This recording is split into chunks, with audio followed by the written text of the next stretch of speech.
देश में digital currency को लॉन्च करने की तैयारी शुरू हो गई है। इसी कड़ी में रिजर्व बैंक ऑफ इंडिया अहम कदम उठाने जा रहा है। आरबीआई ने आज कॉन्सेप्ट पेपर जारी किया है। क्या है इस कॉन्सेप्ट पेपर में, ये बताने के लिए हमारे साथ जुड़ रहे हैं हमारे सहयोगी ब्रजेश कुमार। ब्रजेश जी, सबसे पहले तो ये बताइए कि इसमें आम यूजर के लिए क्या कुछ खास होगा। बिल्कुल, आम यूजर के लिए अगर कहें, इसमें देखें तो एक बात इसमें जो ये कही गई है कि जिस तरह से इस दो तरह से लॉन्च होगा। ये डिजिटल करेंसी दो स्वरूप में हो सकती है। एक हो सकती है कि रिटेल के लिए, जहां पर छोटे पेमेंट्स होंगे, और एक होगा होलसेल के लिए, जो बड़े बड़े किस्म के पेमेंट होते हैं, जैसे बैंक आपस में एक दूसरे को पेमेंट करते हैं। तो उस तरह से दो स्वरूप में ये लाई जा सकती है, एक रिटेल के लिए और एक जो होलसेल के लिए, यानी जो बड़े वित्तीय संस्थान हैं वो जिस तरह से लेन देन करते हैं उसके लिए। तो ये एक बात ये हुई। दूसरी बात इसमें जो ये कही गई है कि जो रिटेल में आएगा वो टोकन आधारित होगा, यानी एक टोकन होगा और उस टोकन का इस्तेमाल करके आप इस डिजिटल रुपए का उपयोग कर पाएंगे। जबकि जो होलसेल वाले इस्तेमाल करेंगे, यानी जो बड़े वित्तीय संस्थान करेंगे, उनका अकाउंट बेस्ड होगा, यानी उनकी उस तरह से ट्रैकिंग होगी।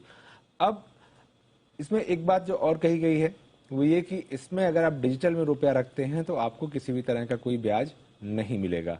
इसके पीछे ये दलील है कि जिस तरह से आप अपने पास नकदी रखते हैं तो उस पर आपको कोई ब्याज नहीं मिलता। इसी तरह से अगर आप डिजिटल रुपया रखेंगे तो उस पर आपको कोई ब्याज नहीं दिया जाएगा। इसमें एक बात ये भी कही गई है कि जो आपका डिजिटल रुपया होगा उसको इन प्रिंसिपल अभी तक का जो व्यू बन रहा है वो ये है कि आप नकद में जब चाहेंगे तब आप कन्वर्ट कर सकेंगे, यानी बदल सकेंगे। यानी आपके पास 5,000 रुपए डिजिटल फॉर्मेट में है, आपको 5,000 रुपए नकद में चाहिए, नोट में चाहिए, तो आप उसको बदल सकेंगे। ये भी बात कही गई है इसमें कि ये डिजिटल रुपए के लिए कोई आपको अलग से बैंक अकाउंट खोलने की जरूरत शायद नहीं पड़ेगी।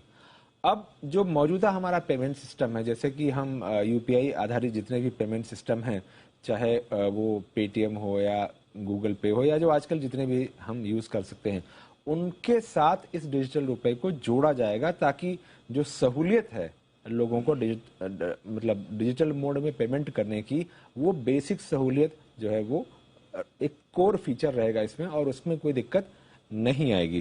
तो ये बात हुई जी। एक बात और कही गई है कि ऐसा नहीं होगा कि कोई कितना भी डिजिटल करेंसी, डिजिटल रुपया रख सकेगा। इसकी एक सीमा तय की जाएगी।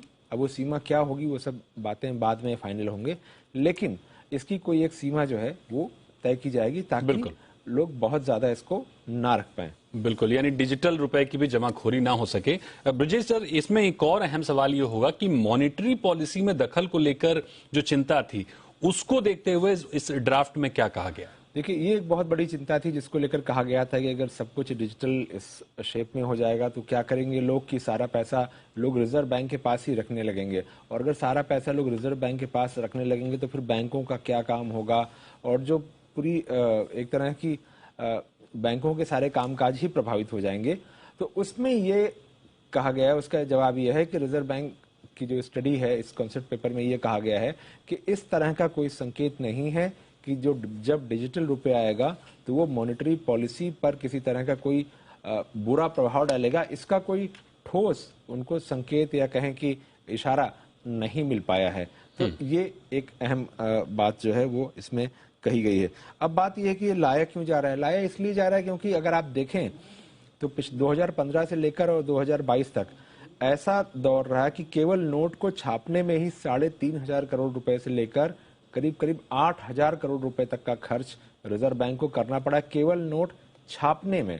बाकी नोट को जो जहां छपते हैं वहां से लेकर के बैंकों के ब्रांचेस तक, एटीएम तक पहुंचाने में वो सारे खर्चे अलग हैं। ये जो जब डिजिटल नोट आएगा तो पूरा का पूरा ऐसा नहीं कि सारा का सारा कैश ही सिस्टम से खत्म हो जाएगा, लेकिन कुछ हद तक ये जो नोट को छापने की और अलग अलग ठिकानों तक पहुंचाने की जो लागत है उसमें शायद थोड़ी कमी आएगी।